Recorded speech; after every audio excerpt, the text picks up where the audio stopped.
যদি গৌর না হইত তবে কি হইত, কেমনে ধরিতাম দে। জয় জয় শ্রী চৈতন্য, জয় নিত্যানন্দ।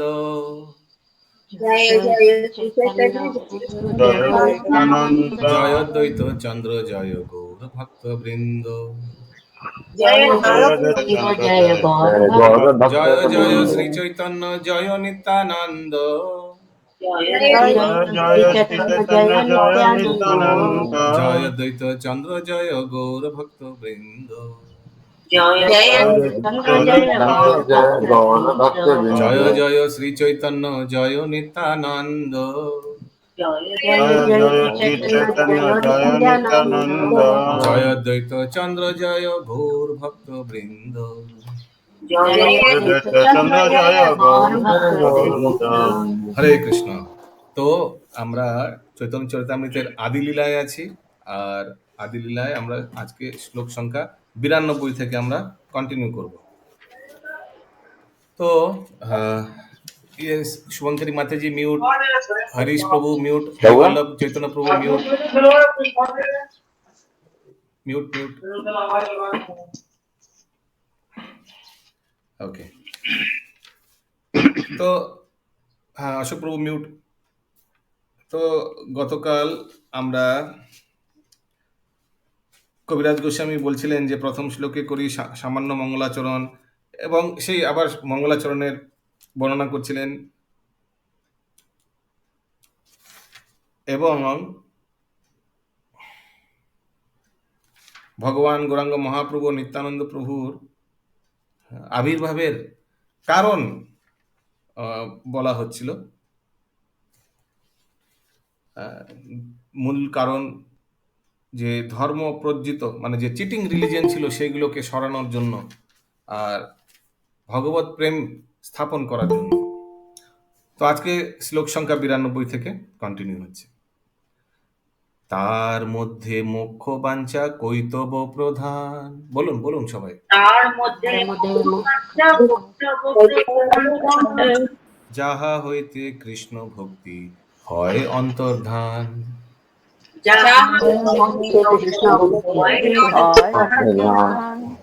ধর্ম, অর্থ, কাম ও মোক্ষ আদি কৈতব ধর্মগুলি মধ্যে ব্রহ্মে লীন হয়ে যাওয়ার মোক্ষ বাসনা হচ্ছে সবচাইতে বড় আত্মপ্রবঞ্চনা, কেননা তার ফলে কৃষ্ণ ভক্তি চিরতরে অন্তর্হিত হয়ে যায়। তো আমরা জানি 4 পুরুষার্থ আছে, ঠিক আছে? এই সমাজে 4 পুরুষার্থ কি কি? ধর্ম, অর্থ, কাম ও মোক্ষ। যে ধর্ম করে কিসের জন্য? অর্থ কামানোর জন্য। আর সেই অর্থ যখন কামানো হয় মুকুন্দ প্রাণ প্রভু, সে অর্থ দিয়ে কি করা হয়? কামনা বাসনা তৃপ্তি করা হয়। ওই জন্য তৃতীয়টা হচ্ছে কাম। আর কামনা বাসনা যখন সব তৃপ্তি হয়ে যায়, তখন তখন ব্যক্তি একটু মোক্ষের ব্যাপারে একটু ভাবে কিভাবে মুক্তি পাওয়া যায় এই সংখ্যাতে।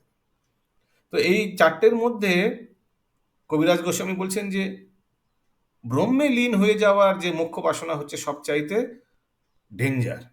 কেন? ব্রহ্মে লীন হয়ে যাওয়া, হ্যাঁ, কারণ কি? যার ফলে কৃষ্ণ ভক্তি চিরন্তর অন্তর্হিত হয়ে যায়। তাৎপর্যে কবিরাজ গোস্বামী লিখছেন, নিরাকার ব্রহ্মে লীন হয়ে যাওয়ার বাসনা হচ্ছে সবচাইতে সূক্ষ্ম ধরনের নাস্তিকতা। মানে ভগবানের ব্রহ্মজ্যোতিতে একদম নিরাকার ব্রহ্মে লীন হয়ে যাবে, ব্রহ্মজ্যোতিতে মিলিয়ে যাবে, সেটা সবচেয়ে বড় ধরনের নাস্তিকতা। কারণ কি? তারা ভগবানের অস্তিত্বকে, ভগবানের সাকার রূপকে স্বীকার করছে না। তারা ভগবানের যে ব্রহ্মজ্যোতি সেখানে বিলীন হয়ে যাওয়ার চেষ্টা করছে। মোক্ষ বাঞ্ছার আবরণে আচ্ছাদিত এই ধরনের নাস্তিকতাকে যখনই প্রশ্রয় দেওয়া হয়, তখনই ভগবত ভক্তির মার্গে অগ্রসর হওয়ার যোগ্যতা সম্পূর্ণরূপে নষ্ট হয়ে যায়, আর সেই ব্যক্তির প্রগতি হয় না। সে ব্রহ্মজ্যোতিতে ওই ডটে হাজার হাজার বছর ওখানেই থেকে যাবে। তাহলে তার আর কোথায় ভগবত প্রগতি হবে? ঠিক আছে, বোঝা গেল? 93 নম্বর শ্লোক। এইটাকে প্রুফ করার জন্য 93টা নম্বর শ্লোক। প্রশব্দেন মোক্ষভীষ প্রশব্দেন শব্দেন মুখ্যধীশ। আচ্ছা, এটা এক লাইনের। প্রশব্দেন মক্কবি সন্ধিরূপ নিরস্ত ইতি। প্রশব্দেন শব্দেন মুক্তভি সন্ধিরপি লঙ্কাইতি। প্রশব্দের দ্বারা শ্রীমদ্ ভাগবতের শ্লোকে মুখ্য বাসনা সম্পূর্ণরূপে বর্জন করা হয়েছে। এটি শ্রীমদ্ ভাগবতের মহান ভাষ্যকার শ্রীধর স্বামীকৃত একটি টিকা। শ্রীধর স্বামী বলছেন যে এই মুখ্য বাসনা সম্পূর্ণরূপে বর্জন করা হয়েছে প্রশব্দের দ্বারা। ওকে, তো মুখ্য বাসনা এটা বাঞ্ছনীয় নয়, ইট ইজ নট নিডেড, মানে ভগবানের ব্রহ্মজ্যোতিতে বিলীন হয়ে যাওয়ার সেই মুখ্য বাসনা। প্রশব্দ কি প্রভু? ওটাই তো, এখানে প্রো শব্দটা কোথায় লেখা আছে ওটাই বুঝতে পারছি না। প্রো শব্দের দ্বারা কোথা থেকে প্রো শব্দটা নেওয়া হয়েছে? প্রো পয়রফলায়।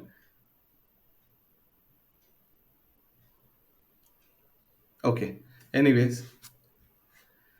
তো আমাদের মূল জিনিসটা বোঝা হবে যে মুখ্য বাসনা এটা বাঞ্ছনীয়, নট ডিজায়ার্ড, বর্জনীয়। সরি, 94 নম্বর শ্লোক। কৃষ্ণ ভক্তির বাধক যত শুভাশুভ কর্ম, কৃষ্ণ ভক্তির বাধক বাধক যত শুভাশুভ কর্ম, সেহ এক জীবের অজ্ঞাততম ধর্ম। সেহ এক সেও এক জীবের অজ্ঞাততম ধর্ম। কৃষ্ণ ভক্তির প্রতিবন্ধক যে সমস্ত কর্ম, তা শুভই হোক অথবা অশুভই হোক, সে সমস্ত জীবের তম গুণজাত অজ্ঞানতা ছাড়া আর কিছু নয়। তো কৃষ্ণ ভক্তির প্রতিবন্ধক, প্রতিবন্ধক মানে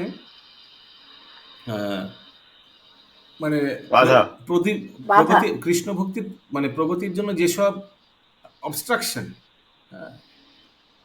সে সমস্ত কর্ম তা শুভই হোক অথবা অশুভ হোক। শুভ কি করে হয় প্রভুজি? শুভটা বাধা কি করে হতে পারে? ফর এক্সাম্পল, ধরুন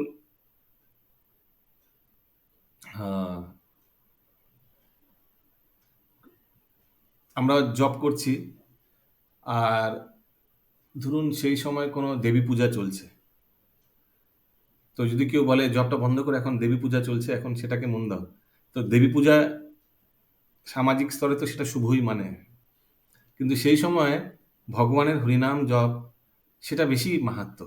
তো শুভই হোক অথবা অশুভ হোক, সেই বাধাগুলোকে যদি আমরা সরিয়ে দিই, এটাই করা উচিত। তো কৃষ্ণ ভক্তির প্রতিবন্ধক যে সমস্ত কর্ম, সে শুভই হোক অথবা সেই অশুভই হোক, সেই সমস্ত জীবের তমগুণজাত অজ্ঞানতা ছাড়া আর কিছু নয়, whether pious activity or impious activity. কিন্তু যদি কৃষ্ণ ভক্তির প্রগতির জন্য সেটা বাধা হয়, সেটা তমগুণজাত অজ্ঞানতা ছাড়া আর কিছু নয়।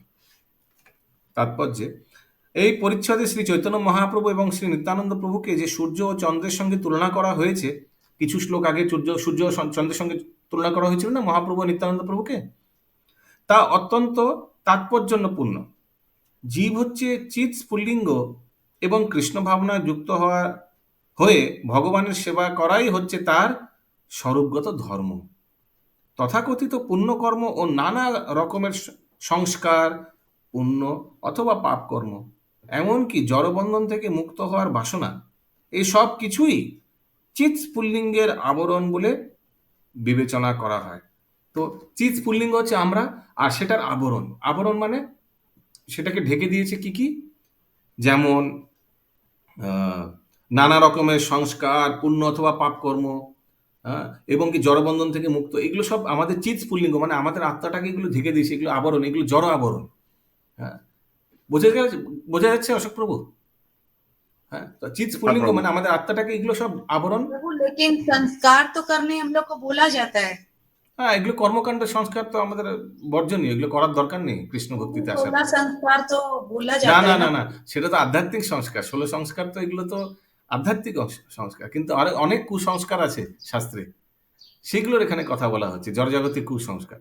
যেটা 16 সংস্কার আপনি বলছেন সেটা তো বৈষ্ণব 16 সংস্কার। যেটা রীতি রেওয়াজ যাকে বলে। হ্যাঁ, জীবকে অবশ্যই এই সমস্ত অনাবশ্যক আবরণ থেকে মুক্ত হতে হবে এবং পূর্ণরূপে ভগবানের সেবায় যুক্ত হতে হবে। শ্রী চৈতন্য মহাপ্রভু ও শ্রীমান নিত্যানন্দ প্রভুর আবির্ভাবের উদ্দেশ্য হচ্ছে আত্মার এই অজ্ঞানতার অন্ধকার দূর করা। তাদের আবির্ভাবের পূর্বে এই সমস্ত অনাবশ্যক কার্যকলাপ জীবের কৃষ্ণ ভাবনামৃতকে আচ্ছাদিত করে রেখেছিল। তো আমরা জানি মহাপ্রভু আসার আগে নবদ্বীপে কুসংস্কার ভর্তি ছিল। হ্যাঁ, তো ওই জন্যই মহাপ্রভু ওনার একটা কারণ, সেটি একটা কারণ, সেগুলোকে খণ্ডন করার জন্য ওনার আবির্ভাব। কিন্তু এই দুই ভাইয়ের আবির্ভাবের পর থেকে মানুষের হৃদয়ে ক্রমশ নির্মল হয়ে হচ্ছে। কোন ভজনে আছে না, নির্মল ভেলো তার। এবং তারা পুনরায় তাদের কৃষ্ণ ভাবনাময় স্বরূপে অধিষ্ঠিত হচ্ছে। তো মহাপ্রভু শ্রীমান নিত্যানন্দ প্রভুর আবির্ভাবের পরে সবাই কৃষ্ণ ভাবনামৃতে এস্টাবলিশড হচ্ছে ওনাদের কৃপায়, ওনাদের প্রচারের ফলে। 95 নম্বর শ্লোক। কারো কোনো প্রশ্ন আছে এই তাৎপর্যে? যাহারো, यस गायत्री माता जी। हरे कृष्णा प्रभु जी। हाँ। अभी आप पढ़ाए ना प्र शब्द का अर्थ तो पूर्ण होता है प्रभु जी, भागवतम में बुधवार को आप बोले थे। प्रो शब्द द्वारा मुख्य, अच्छा पर शब्द का पूर्ण बहिष्कार होगा प्रभु जी। মানে प्रो शब्दটা কোথা থেকে নেওয়া कहता হয়েছে? है कि मुक्ति इच्छा के पूरी तरह से भागवतम में है प्रभु जी, बुधवार को जो कराए हैं श्लोका उसमें आता है प्रभु जी। याद नहीं है अच्छा। श्लोका नंबर प्रो शब्द, उसमें। हाँ, पर का शब्द है पूर्ण। अच्छा, माने सूचित करता है कि मुक्ति की इच्छा का पूरी तरह से बहिष्कार कर दिया, पूर्ण रूप से उसको बहिष्कार कर दिए गए। मैंने मुक्ति का भी इच्छा को भगवान बोलते हैं कि मैंने शुद्ध भक्त मुक्ति का भी तो इच्छा नहीं करता है। हाँ, अच्छा, वहां से ये प्र शब्द लिया है आप हाँ, बोलिए। भागवतम है। अच्छा अच्छा, ओके। ये शिवली माता जी কিছু বলছেন না। অশোক প্রভু? ओके না প্রভু। ओके, यस, कहाँ कहाँ से है? अशोक प्रभु म्यूट म्यूट। ओके, तो 95 নম্বর শ্লোক। যাহার প্রসাদে এই তম হয় নাশ, যাহার প্রসাদে তম নাশ করি করে তত্ত্বেরও প্রকাশ। শ্রী চৈতন্য মহাপ্রভু ও শ্রীমান নিত্যানন্দ প্রভুর কৃপার প্রভাবে এই অজ্ঞানতার অন্ধকার দূর হয় এবং সত্যের প্রকাশ হয়, কৃষ্ণ ভক্তির প্রকাশ হয়, ভগবত ভক্তির প্রকাশ হয়। তত্ত্ব বস্তু কৃষ্ণ, কৃষ্ণ ভক্তি প্রেম রূপ, तत्वस्तु कृष्ण कृष्ण भक्ति प्रेम रूप, নাম সংকীর্তন সর্ব আনন্দ স্বরূপ।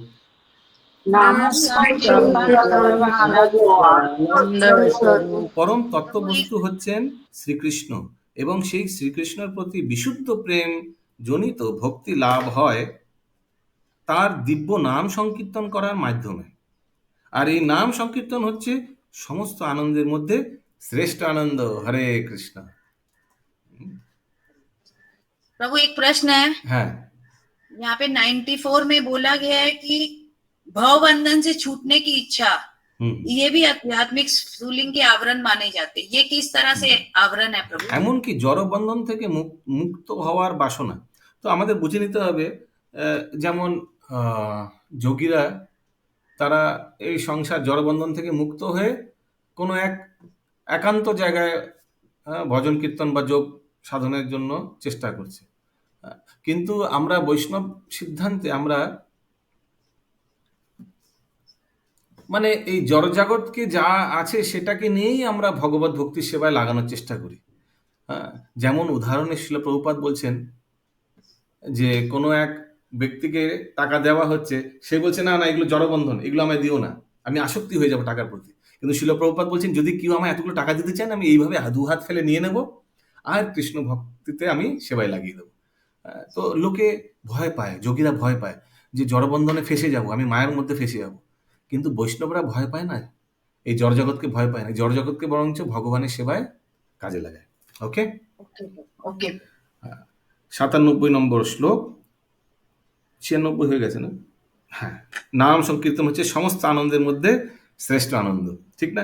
আমরা যখন সব ভক্তরা একসঙ্গে, হ্যাঁ, কি সুন্দর কানাই নাটশালাতে আমরা কীর্তন করছিলাম, তো কি আনন্দ আসছিল, কি আনন্দ উপভোগ হচ্ছিল।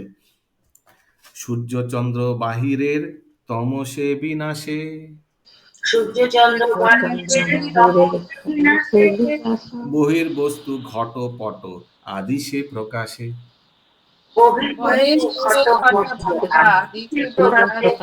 হ্যাঁ, কবিতা পাত্রা মাতাজি কিছু বলছেন না, শ্লোক পড়া হচ্ছে, চুপ করে এইভাবে বসে আছেন। এই শ্লোকগুলি চৈতন্য চরিতামৃত, যেটা সবচেয়ে সর্বশ্রেষ্ঠ গ্রন্থ, এই শ্লোকগুলি উচ্চারণ।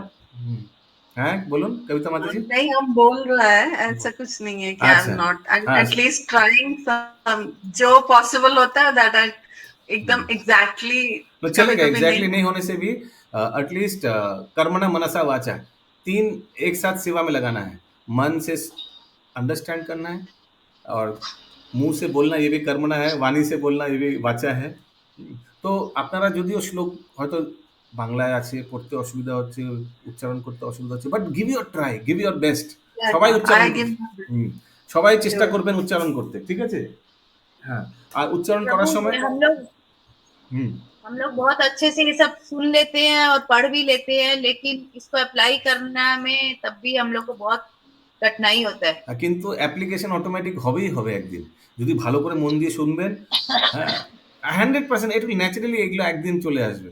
আজ থেকে যত বছর আগে ইসকনে এসছেন, ভেবে দেখুন পরিবর্তন হয়েছে না হয়নি? অ্যাপ্লিকেশন অটোমেটিক চলে আসবে, ওইগুলোর জন্য চিন্তা করবেন না। ওকে। সূর্য ও চন্দ্র জড়জগতের অন্ধকার বিনাশ করে করে ঘট পট আদি সমস্ত বহির্বস্তু প্রকাশ করে।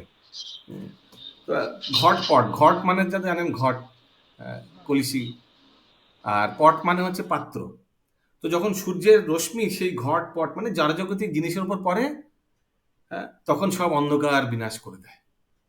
তেমনি বলা হচ্ছে যখন গৌরচন্দ্র ও নিত্যানন্দ প্রভু ওনাদের আবির্ভাবের পর সমস্ত এই জড়জাগতে যে তমগুণের, সেটা নাশ হয়ে গেছে, তমগুণের ছায়া। দুই ভাই হৃদয়ের খালি অন্ধকার,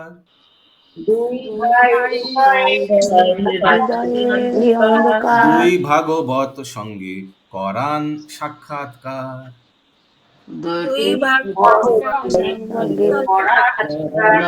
দুই ভাগবত, কি হয়? দুই ভাগবত হচ্ছে ব্যক্তি ভাগবত ও গ্রন্থ ভাগবত। তো এই দুই ভাই শ্রী চৈতন্য মহাপ্রভু শ্রীমন নিত্যানন্দ প্রভু হৃদয়ের অন্ধকার দূরীভূত করেন, এবং এভাবেই তারা দুই ভাগবত, শাস্ত্র ভাগবত ও ভক্ত ভাগবত সঙ্গে জীবের সাক্ষাৎ করান। ক্লিয়ার? কালকে ভাগবতমে আমরা এটাই আলোচনা করছিলাম। একটা আওয়াজ আসছে ফুস করে, কোথা থেকে? হ্যাঁ, শিউলি মাতাজি মিউট। আরও এখনো আসছে, জেনে কার্তিক। ওকে, হ্যাঁ, এবার চলে গেছে। বোঝা গেল? 99 নম্বর শ্লোক। এক ভাগবত বড় ভাগবত শাস্ত্র, এক ভাগবত শাস্ত্র, আরো ভাগবত ভক্ত ভক্তি রস পাত্র।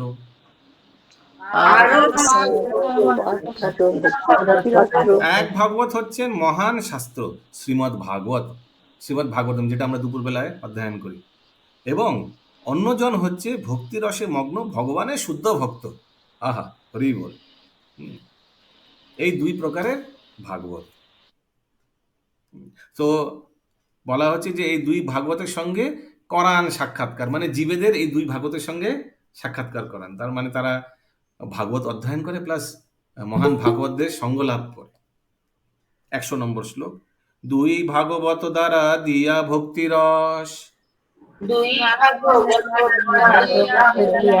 তাহার হৃদয়ে তার প্রেমে হয় বশ।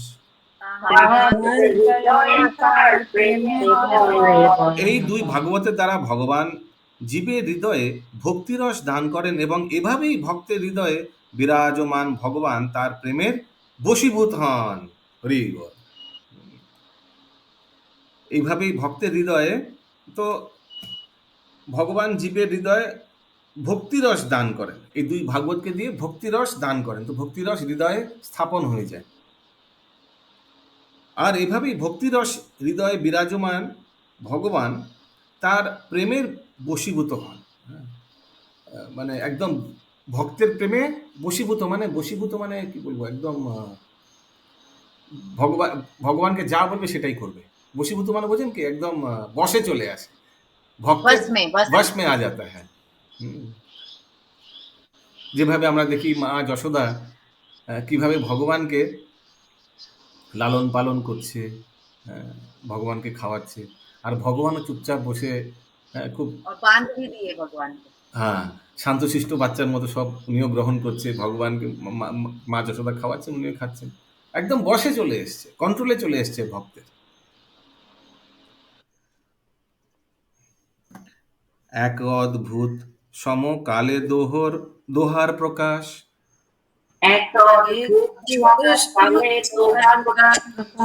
আরো অদ্ভুত চিত্ত গুহার তম করে নাশ।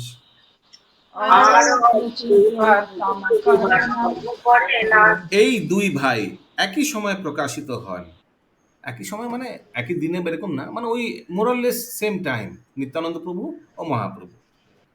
তা পরম আশ্চর্যজনক, এবং তারা যে হৃদয়ের গভীরতম প্রদেশের অজ্ঞান অন্ধকার দূর করে তত্ত্বজ্ঞানের আলোককে হৃদয়ে উদ্ভাসিত করেন, তাও অত্যন্ত আশ্চর্যজনক।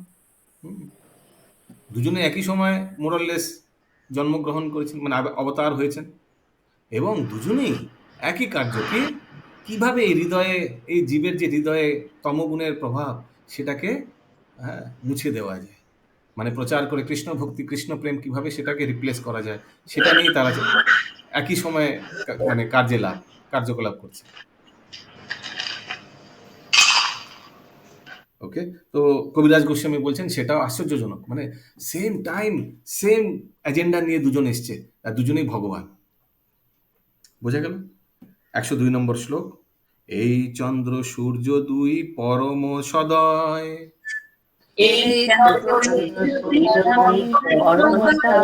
জগতেরও ভাগ্যে গৌরে করিলা উদয়।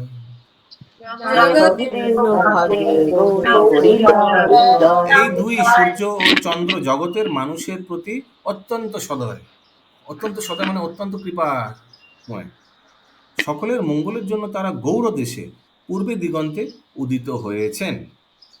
এখন গৌর দেশ, আপনি কেউ বলতে পারে নিত্যানন্দ প্রভু তো রাঢ় দেশে একচক্রধামে উদয় হয়েছেন, কিন্তু আমরা ওই দিন দেখলাম না, গৌর দেশ মানে 5টি রাজ্যে মিলিয়ে গৌর দেশ, তো 5টি যদি রাজ্য মেলানো হয় তাহলে আরামসে রাঢ় দেশ ওখানে পড়ে যাবে। ঠিক আছে, ইয়েস, তাৎপর্য শিউলি মাতাজি পড়ুন, বা এক সেকেন্ড। রাঢ় দেশ কোনটাকে বলেছিলেন ভুলে গেলাম। রাঢ় দেশ হচ্ছে একচক্রধাম, ওটা ওই স্থানে যেখানে নিত্যানন্দ প্রভুর জন্মস্থান। আচ্ছা এক সেকেন্ড একটু দাঁড়ান দেখি। হ্যাঁ, রাজস্বী মাতাজি আছেন, রাজস্বী মাতাজি পড়তে চান? হ্যাঁ, হরে কৃষ্ণ। হ্যাঁ, তাৎপর্য পড়তে পারেন। বিখ্যাত সেন রাজবংশের প্রাচীন রাজধানী গৌড়দেশ বা গৌড় ছিল বর্তমান মালদহ জেলার অন্তর্গত। তো বিখ্যাত রাজা বল্লাল সেন খুব নাম করে, মহাপ্রভুর অনেক আগে ওনার জন্ম। বল্লাল সেন সে খুব রাজত্ব করতো, কিন্তু সে বৈষ্ণব রাজা ছিল, ভক্ত ছিল। তার প্রাচীন রাজধানী কোথায় ছিল? মালদায়, কিন্তু পরবর্তী সেটা নবদ্বীপে চলে এসেছে, শিফট হয়েছে। পড়ুন আগে। পরবর্তীকালে এই রাজধানী স্থানান্তরিত করা হয় গঙ্গার তটে নবদ্বীপের কেন্দ্রীয় দ্বীপ মায়াপুরে, যা সেই সময় গৌড়পুর নামে পরিচিত ছিল। শ্রী চৈতন্য মহাপ্রভু এই মায়াপুরে আবির্ভূত হন এবং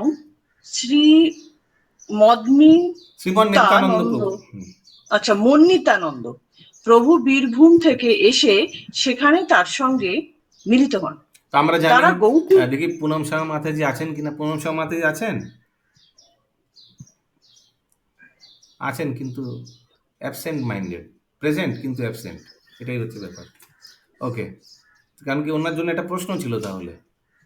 তো আমরা জানি শ্রীমন মহাপ্রভু এবং নিত্যানন্দ প্রভুর মিলন হয় কোন স্থানে হয়, কে বলতে পারবে? সুমনা গৌরাঙ্গী মাতাজি। प्रभु मायापुर में किसी के घर শ্রী में। নন্দন আচার্যর ঘরে। তো আমরা এই কয়েকদিন আগে আমরা গেছিলাম নবদ্বীপ পরিক্রমায়, ওই জন্য আমি ওনাকে জিজ্ঞেস করছিলাম পুনম সাংবাদিক। তো আমরা নন্দন আচার্যর ঘরে গেছিলাম, মনে আছে? আমরা নন্দন আচার্যর ঘর ছিল বাঁদিকে ছোট্ট, মানে আমরা পরিক্রমার মার্গে ছিল, যেখানে মহাপ্রভু এবং নিত্যানন্দ প্রভুর মিলন হয়। তো ওই বলা হচ্ছে নিত্যানন্দ প্রভু বীরভূম থেকে এসে সেখানে তার সঙ্গে মিলিত হয়। বীরভূম ডিস্ট্রিক্ট পড়ে না, যেটা রামপুরহাট, মানে একচক্রধাম, ওটাই রাঢ়দেশ না? রাঢ়দেশ, হ্যাঁ। তারপর মাতাজি তারা গৌড় দেশের পূর্ব দিগন্তে উদিত হয়েছিলেন কৃষ্ণ ভাবনার অমৃত বিতরণ করার জন্য। এই কৃষ্ণ প্রসঙ্গে ভাবনার অমৃত কি? অমৃত কি? সেটা হচ্ছে হরিনাম। হ্যাঁ, কৃষ্ণ ভাবনার অমৃত হরিনাম, হরে কৃষ্ণ মহামন্ত্র বিতরণ করার জন্য। আগে এই প্রসঙ্গে ভবিষ্যৎবাণী করা হয়েছে যে সূর্য ও চন্দ্র যেমন ধীরে ধীরে পশ্চিম অভিমুখে গমন করে, তেমনি 500 বছর পূর্বে তাদের প্রবর্তিত এই আন্দোলন তাদের কৃপায় ক্রমে ক্রমে পাশ্চাত্য জগতে প্রচারিত হবে। শ্রী চৈতন্য মহাপ্রভু ও শ্রী মনিতানন্দ। এক সেকেন্ড, এটা বুঝতে হবে।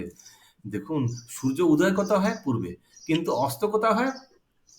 পশ্চিমে। তার মানে সূর্য পূর্ব থেকে পশ্চিমে যায়। ঠিক তেমনি মহাপ্রভু এবং নিত্যানন্দ প্রভু পূর্ব মানে ইস্টে উদয় হয়, মানে ওনারা আবির্ভূত হয়েছেন।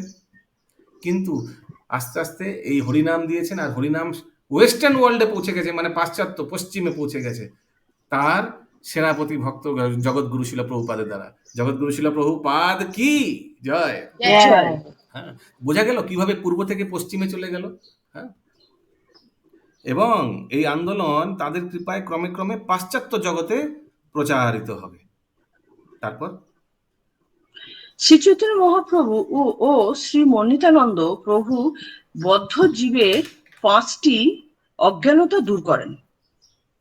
মহাভারতের উদ্যোগ পর্বের 43 অধ্যায়ে এই 5 প্রকার অজ্ঞানতার কথা বর্ণনা করা হয়েছে। সেগুলি হচ্ছে 1 নম্বর 43 অধ্যায় এই 5টি অজ্ঞানতা, জীবের 5টি অজ্ঞানতার ব্যাপারে বলা হয়েছে। ভালো করে মন দিয়ে শুনুন, একটু পর কাহুত কুইজে লাগবে, ঠিক আছে সুলি মাতাজি? বলুন। 1 নম্বর দেহকে নিজের স্বরূপ বলে মনে করা। 2 নম্বর জড় ইন্দ্রিয়শীল ভোগকে আনন্দ লাভের উপায় বলে মনে করা। 3 নম্বর জড়জাগতিক আসক্তিজনিত উৎকণ্ঠা। 4 নম্বর শোক এবং 5 নম্বর পরম তত্ত্বেরও অতীত কিছু আছে বলে মনে করা। তো এই 5টি হচ্ছে অজ্ঞানতা। এই সব জীবের মধ্যে এই 5টি অজ্ঞানতা, এই অজ্ঞানতা আমরা সবাই ভোগ করি, আমরা সবাই এইগুলো সাফার করছি। তো এই 5টি অজ্ঞানতা সবার বোঝা গেল? কারোর কোনো পয়েন্ট বোঝা যাচ্ছে না? নমিতা মাতাজি। हरे कृष्ण प्रभु जी। हाँ प्रभु जी, जो लिखा है ना महाभारत में उद्योग पर्व के 43वें अध्याय में अज्ञान के इन 5 का वर्णन होती है। हाँ, मेरे को समझ में क्या है, कोई बुक है क्या? हाँ, महाभारत बुक है, आपको मालूम नहीं? नहीं, उद्योग पर्व के मतलब ये चीज উদ্বেগ পর্ব, কোন একটা পর্ব আছে, পর্বটার নাম হচ্ছে উদ্বেগ, ঠিক আছে? মহাভারতের উদ্বেগ পর্ব, अलग अलग पर्व होता है ना। আচ্ছা, তো ওখানে মহাভারতের উদ্বেগ পর্বের মধ্যে এই 5টি উদ্যোগ পর্ব বলতে গেলে প্রভু অ্যারেঞ্জমেন্ট যখন চলছিল। আচ্ছা, মানে যুদ্ধের অ্যারেঞ্জমেন্ট চলছিল যেখানে, সেই পর্বটা হচ্ছে উদ্যোগ পর্ব। ওকে, ভেরি নাইস। তো ওইখানে এই 5টি। হ্যাঁ, হরে কৃষ্ণ, বলুন শশী মাতাজি। हरे कृष्ण प्रभु जी। यहाँ पर 3 नंबर में लिखा है प्रभु जी, भौतिक पहचान के कारण चिंतित होना। तो इसके लिए चिंता कैसे होता है? हाँ, तो हम लोग को मालूम है भौतिक पहचान यानी सर्व उपाधि विनिर्मुक्तम। हम लोग जितना भी भौतिक उपाधि से हम लोग अपने आप को पहचानते हैं, ये भी एक अज्ञानता है, क्योंकि वास्तव में हम लोग आत्मा है। हम लोग डॉक्टर इंजीनियर बोल सकते हैं खुद को, लेकिन आत्मा ना ही डॉक्टर होता है, ना इंजीनियर होता है, ना ही चार्टर्ड अकाउंटेंट होता है, ठीक ना? वो तो शारीरिक उपाधि है। तो ये जड़जागतिक आसक्ति जनित उत्कंठा এক্সাইটমেন্ট, এটা একটা অজ্ঞানতা বলা হয়েছে। ইয়েস, আর কারোর কোনো প্রশ্ন আছে? হ্যাঁ, 5 নম্বর পরম তত্ত্বের অতীত বলে কিছু মনে করে। আর ভগবান ছাড়া, পরম তত্ত্ব হচ্ছে ভগবান, কৃষ্ণ ছাড়াও আরো হেড আছে, আরো অনেকে আছে যারা নিয়ন্ত্রণ কর্তা। ভগবান কৃষ্ণই সর্বশ্রেষ্ঠ নয়। তো পরম তত্ত্বের অতীত মানে এর ঊর্ধ্বেও কেউ আছে। ইয়েস, কন্টিনিউ রাজর্ষি মাতাজি। কিন্তু লেখাটা কোথায় চলে গেল? লেখাটা লেখার লেখা জায়গায় কিছু আছে, ঠিকই আছে। না, কিছু দেখা যাচ্ছে না তো স্ক্রিনে। হ্যাঁ, শ্রী চৈতন্য মহাপ্রভু শিক্ষা দেখতে পাচ্ছি পরে। नेट प्रॉब्लम माता जी। মানে ছোট, আচ্ছা আচ্ছা আচ্ছা, না না পেয়েছেন? না না, হয়েছে হয়েছে, এক মিনিট এক মিনিট। শ্রী চৈতন্য মহাপ্রভুর শিক্ষা এই 5 প্রকার অজ্ঞানতাকে দূরীভূত করে। আমরা যা কিছু দেখি অথবা যে সমস্ত অভিজ্ঞতা লাভ করি সেই সবই পরমেশ্বর ভগবানের শক্তির প্রদর্শন বলে জানতে হবে। সবকিছুই শ্রীকৃষ্ণের প্রকাশ। হরে কৃষ্ণ। সেই দুই প্রভুর করি চরণ বন্দন, যাহা হইতে বিঘ্ন নাশ অভিষ্ট পূরণ। আমরা সেই দুই প্রভু শ্রীচরণ কমলের বন্দনা করি, তার ফলে পারমার্থিক তত্ত্ব উপলব্ধির পথে সমস্ত বিঘ্ন দূর হয় এবং সকল অভিষ্ট, অভিষ্ট মানে ইচ্ছা, পূর্ণ বাসনা পূর্ণ হয়। এই দুই শ্লোকে কইল মঙ্গল বন্দন,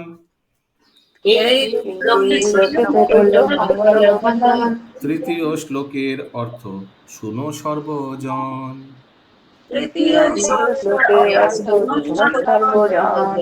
আমি এই দুই শ্লোকের মাধ্যমে পরমেশ্বর ভগবানের আশীর্বাদ প্রার্থনা করেছি। এখানে আপনারা দয়া করে তৃতীয় শ্লোকের অর্থ মনোযোগ সহকারে শ্রবণ করুন, মন দিয়ে, ঠিক আছে? বক্তব্য বাহুল্য গ্রন্থ বিস্তারের ডরে, বক্তব্য বাহুল্য গ্রন্থ বিস্তারের ডরে, বিস্তারে না বর্ণি সারার্থ করি অল্পাক্ষরে।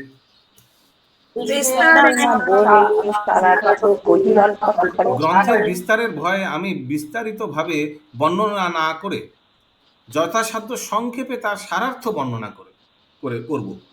তো এখন কবিরাজ গোস্বামী বলছেন, আমি এই নিত্যানন্দ প্রভু মহাপ্রভু কিভাবে এই তমগুণ আচ্ছাদন মানে একদম পুরো সরিয়ে কৃষ্ণ প্রেম প্রদান করেছেন এই ব্যাপারে এখন বলবো, কিন্তু সংক্ষেপে বলবো। কারণ কি কেন? গ্রন্থ বিস্তারের ভয়ে, মানে বিশাল বড় হয়ে যাবে, এত ঘটনা ঘটেছে, সেগুলো যদি ডিটেলে বলি তাহলে গ্রন্থটা বিশাল বড় হয়ে যাবে, বুঝতে পেরেছেন? ওই জন্য যথাযথ সংক্ষেপে তার সারার্থ বর্ণনা করব। সামারাইজটাও তো অনেক বড়, 4টে এত মোটা মোটা বই আছে আমাদের, 4টে না, 1 2 3 4, তাও অনেক বড়। 106 নম্বর শ্লোক, মিতম চ শরম চ বচো হি বাগ্মিতা ইতি।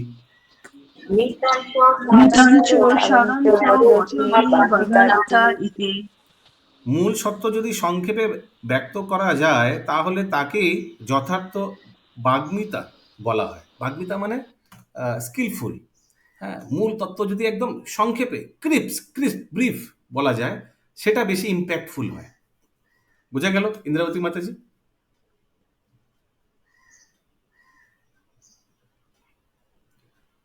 107 নম্বর শ্লোক, শুনিলে খণ্ডিবে চিত্তের অজ্ঞানদি দোষ,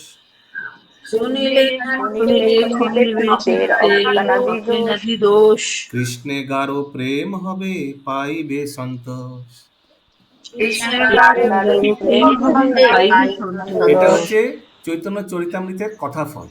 চৈতন্য চরিতামৃত শ্রবণ বা পাঠ করলে কি হবে? শুনলে খণ্ডিবে চিত্তের অজ্ঞান আদি দোষ, অজ্ঞান বা ওর আদি ইত্যাদি দোষ সব খণ্ডন হয়ে যাবে, হৃদয় থাকবে না। আর কি হবে? কৃষ্ণ গাঢ় প্রেম উদয় হবে, আর পাইবে সন্তোষ, ইউ উইল ফিল স্যাটিসফাইড। কেবলমাত্র বিনীতভাবে তা শ্রবণ করলে অজ্ঞানতা জহির হৃদয়ের সমস্ত দোষ খণ্ডন হয় এবং শ্রীকৃষ্ণের প্রতি গভীর অনুরাগ লাভ হয়। এটাই হচ্ছে শান্তি লাভের প্রকৃষ্ট পন্থা। তো কি করতে হবে? কেবলমাত্র বিনীতভাবে, কবিরাজ গোস্বামী বলছেন, ও তা শ্রবণ করতে বিনীতভাবে। এমন না যে নিজের ভিডিও অফ করে ঘুমোতে ঘুমোতে খাটের মধ্যে শুয়ে হ্যাঁ, না প্রভুজি শুয়ে থাকলে সবচেয়ে বিনীত, দেখুন একদম বিনীত হয়ে আছে একদম। হ্যাঁ, না এইভাবে কিন্তু গাঢ় প্রেম হবে না। যদি কেউ মাল্টিটাস্ক করেন গাঢ় প্রেম হবে না। You have to give full attention. মন তো একটাই, মন দুটি না। পুরো অ্যাটেনশন দিয়ে যদি আমরা চৈতন্য চরিতামৃত পাঠ করি তাহলে কত লাভ দেখুন। কৃষ্ণ গাঢ় প্রেম হবে, পাইবে সন্তোষ। শ্রী চৈতন্য নিত্যানন্দ অদ্বৈত মহত্ব, শ্রী চৈতন্য তার ভক্ত ভক্তি নাম প্রেম রস তত্ত্ব,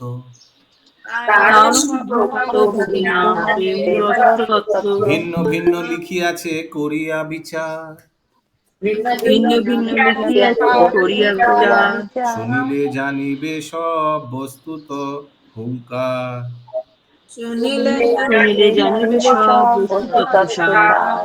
বস্তুত তত্ত্বসার। বস্তুত তত্ত্বসার, বস্তু তত্ত্বসার। বস্তু তত্ত্বসার, হ্যাঁ। যদি ধৈর্য সহকারে শ্রী চৈতন্য মহাপ্রভুর মহিমা, শ্রী নিত্যানন্দ প্রভুর মহিমা, শ্রী অদ্বৈত আচার্য প্রভুর মহিমা এবং তাদের ভক্তি, নাম, যশ ও তাদের প্রেমময়ী সম্পর্কের মাহাত্ম্য শ্রবণ করা যায়, তাহলে সমস্ত তত্ত্ববস্তুর সার বিষয় হৃদয়ঙ্গম করা যায়। তাই আমি যুক্তি ও বিচারপূর্বক এই সমস্ত বিষয় শ্রী চৈতন্য চরিতামৃতে বর্ণনা করেছি। হরি বল। হ্যাঁ, তো সমস্ত এই তত্ত্ব বস্তুর সার মানে সামারি, যেটা निचोड़ के सब हम लोग हृदयंगम कर पाएंगे, समझ पाएंगे। ওকে, কি করতে হবে? ধৈর্য সহকারে শুনতে হবে বা পাঠ করতে হবে। শ্রীরূপ রঘুনাথ পদে যারাস, श्री रघुनाथ চৈতন্য চরিতামৃত কহে কৃষ্ণ দাস, শ্রীরূপ গোস্বামী, শ্রী রঘুনাথ দাস গোস্বামী শ্রী পাদপদ্মে আমার প্রণতি নিবেদন করে, তাদের কৃপা প্রার্থনা করে এবং তাদের পদাঙ্ক অনুসরণ পূর্বক আমি কৃষ্ণদাস শ্রী চৈতন্য চরিতামৃত বর্ণনা করছি। ইতি গুবার্দি বন্দন মঙ্গলাচরণ বর্ণনা করে শ্রী চৈতন্য চরিতামৃতের আদি লীলার প্রথম পরিচ্ছেদ ভক্তি বেদান্ত তাৎপর্য সমাপ্ত। হরে হরে কৃষ্ণ, রাধে রাধে, হরি বল, হরি বল। কারো কোনো প্রশ্ন আছে?